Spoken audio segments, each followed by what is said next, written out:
Hey everyone, I'm Mike from theparkprodigy.com, and on today's video, we're going to break down and we're going to help you try to figure out, is the Wizarding World of Harry Potter in Universal Orlando worth it or not? And this is by far one of the most popular questions and one of the most popular topics that we do receive at the Park Prodigy as we help families plan Universal Orlando vacations. It is such a popular area, Harry Potter in general, just because of the nostalgia aspect for millennials who read it growing up, and now they're maybe taking their kids, or for families who are didn't read the books or the movies but just heard like, hey, these two lands over in Universal Orlando are amazing and you have to go check them out. So it's just such a popular topic, and that's why we decided to create this video, just to break down, hey, these are the pros, these are the cons of the Wizarding World of Harry Potter. So if you are in the process of planning a Universal Orlando trip, just be sure to stick around till the end of this video. As always, I'm very excited, so let's go get started.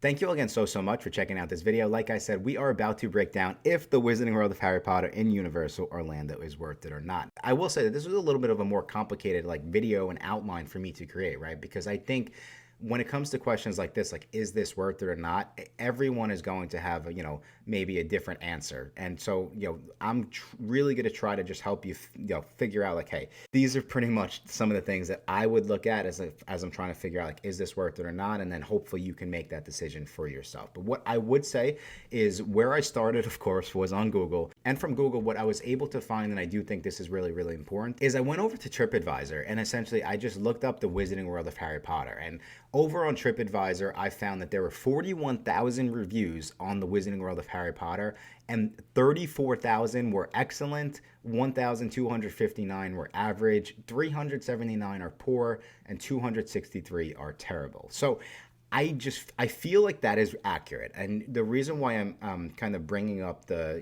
TripAdvisor is because I do believe that especially where Google's going anywhere, is that we're trying to figure out, like, where are the real reviews at, like, how can I really determine, like, is this a good experience or not? I do believe that that's accurate. And now what I would say is, as you're trying to figure out, is the Wizarding World of Harry Potter worth it or not, in my opinion, I believe that the amount of detail, the overall just feel and atmosphere of both Hogsmeade Village, which is in Islands of Adventure, and then Diagon Alley in Universal Studios Florida, I think that it is well worth it, not only for die-hard Harry Potter fans, but also casual fans. I believe that if you have never seen a Harry Potter book or movie, you can still walk into both of these lands and still be blown away by the attention to detail and how cool both of the lands really are. Now, of course, on top of that, if you're visiting the theme parks, right, you're most likely a fan of going on rides. And so when you just then add on that these rides are some of the most popular rides within all of Universal Orlando, specifically Hagrid's Magical Creatures Motorbike Adventure, and then Harry Potter and the Escape from Gringotts, I think that, of course, you could see, like, okay, yes, like, this would be worth it, or something that I have to go and visit, especially if you're in Orlando. And then, of course, we'll talk about pricing in a little bit, but when you tie in that, like, hey, this isn't an extra cost that's included in the price of your Universal Orlando trip, then you kind of just say, like, hey, like, oh, of course, like, this is 100% worth it. But I guess that question really is more so for families who are like, I'm only going because of the Wizarding World of Harry Potter. Like, is it worth it to spend this money? We'll talk about that in a few. But here are some of the pros and the cons, we feel like, the Wizarding World of Harry Potter does really, really well. And then some of the con side, like, if you're just going for the Wizarding World of Harry Potter, these might be something that might deter you. So starting with the good and starting with the Wizarding World of Harry Potter pros. So like I said, it is included in the cost of your Universal Orlando ticket. Now, it is important to note that Universal did get clever,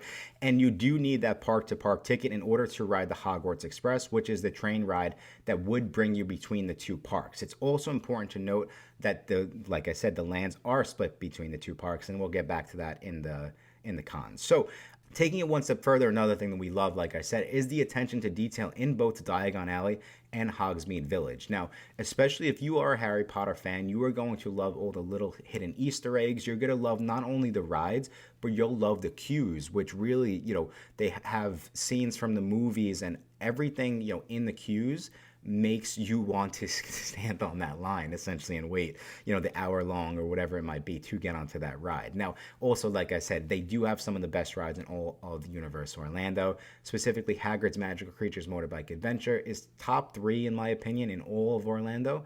not just Universal. And then, of course, the other really, really popular one is going to be Harry Potter and the Escape from Gringotts. Harry Potter and the Forbidden Journey is a love-hate situation for me. I hate the ride really because of how nauseous I sometimes can get on that ride. If you watch my videos, I've spoken about this constantly. But on the flip side, I love the queue. I mean, Harry Potter and the Forbidden Journey is in Hogwarts Castle. Like, that's the queue.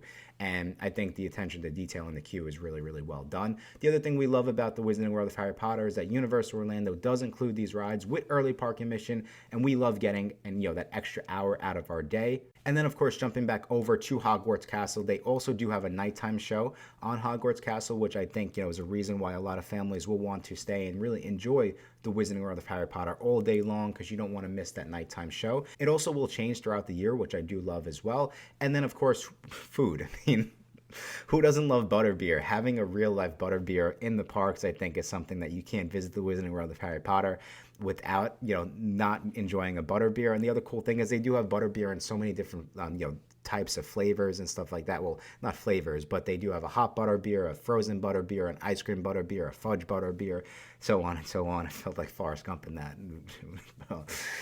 Shrimp gumbo, burger shrimp. All right, I'm getting distracted. Also, for the younger kids who might be visiting, the Wizarding World of Harry Potter, they do have the interactive wands that you can upgrade and take advantage of, and this is really, really cool, especially if you're trying to get, the most out of your day. Now, moving over to the Wizarding World of Harry Potter cons. Now, of course, just like any theme park ticket, it is very, very expensive, and especially when you start to add on the fact that you need that park-to-park ticket in order to ride all of the Harry Potter attractions. It can be expensive. On average, I would say it's probably around $205, if you're going just for one day. Now, also, if you're not going with a park-to-park ticket, it's also important to note that you would need to visit for 2 days in order to visit both lands, because they are split between the two main Universal Orlando parks. Now, the other thing that's important to note is that the rides might not be the best for very young children or for elderly guests. Now, we would say when we break down the rides, essentially on average, a majority of the rides you need to be 36 inches tall or higher. And now, that's very different when you compare it to, let's say, over in Disney, where Disney does have a good amount of rides that have no height requirements. When we're looking at the Harry Potter ride height requirements, there's only one that has no height requirement at all, and that is the Hogwarts Express. Now, breaking down the other, height requirements for the other Harry Potter rides to help you figure out if it's worth it or not. Flight of the Hippogriff is 36 inches or taller. Escape from Gringotts is 42 inches or taller. Harry Potter and the Forbidden Journey is 48 inches or taller. And Hagrid's Magical Creatures Motorbike Adventure is 48 inches or taller. So right there, just by breaking down the height requirements, you might be looking at it and say like, hey, you want to know what? I definitely want to take my kids to the Wizarding World, but they're just not tall enough yet. Like, if I'm going to spend this type of money, I want to make sure that they can enjoy all of the rides that they want to go on. So, you might say, okay, maybe we just wait a year or 2 years, right? So that's something to keep in mind as you're planning your trip to Orlando. And then the other important thing to keep in mind too is not all the rides can accommodate larger guests. Now, specifically, this is going to be for Harry Potter and the Forbidden Journey, which really is kind of like a harness sort of situation, I would say, from a seating standpoint, because that ride really will like move, and at certain points in that ride you kind of almost feel like you're upside down. It's very hard to explain, but it is one of the cons that we do think we need to bring light to. And then, of course, we've spoken about the interactive wands, but it is important to note that the interactive wands are an additional charge. So ballpark, they're going to be right around $70 for specifically the interactive ones. So again, you could see that to really get the most out of your day, sometimes you do have to spend a little bit more when it comes to the Wizarding World of Harry Potter. Also, I know we spoke about a pro being the nighttime show, but one of the cons is that Universal actually doesn't have a schedule for the nighttime show, meaning that you don't know what nights they're having the show and what nights they're not. So it's kind of frustrating, the way I look at it. But when you get to the Universal Orlando, what I always recommend to our guests is that you ask a team member as soon as you get there, like, hey, is there going to be a Wizarding World nighttime show tonight?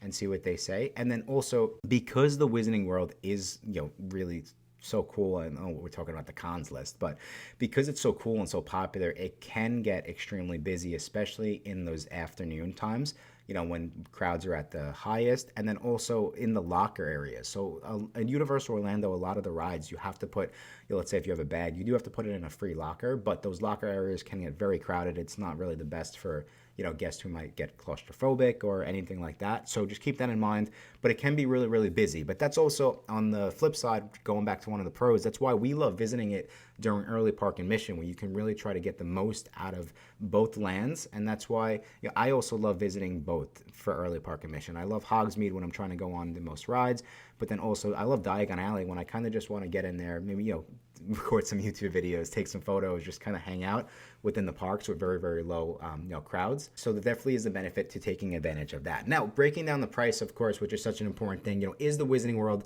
worth it based on price? Now, like I said, if you're only going to Universal Orlando specifically for one day and you need to go on every single Harry Potter ride, you're looking right around $205 on average, I would say, for a one-day park-to-park ticket. It's what they would call it in the Universal Orlando ticketing world. So, that's really up to you. When we break it down and we say, okay, $205, and like we said, you essentially will be able to go on 5 rides for that price. It's a little bit more than $40 per ride. So it's a little steep, but everyone's different. Like for me, the way I look at some things in life is, okay, well, even if I wasn't a Harry Potter fan, I would say, well, is $205 worth it for me to experience this? Like maybe I won't like it, maybe I will, but I don't know. I kind of feel like I would want to experience this. Like I think I think I want to experience this. And I guess then at that point, it's not a matter of $40 per ride. It's a matter of, okay, am I willing to pay the $205 to have a day experience? And it's hard for me to answer that for, you at home. What I would say is that when it comes to, let's say, vacation packages, like if you're, watching this video and you're trying to just say like, hey, I know I want to do something special for my kids. I want us to have a great time.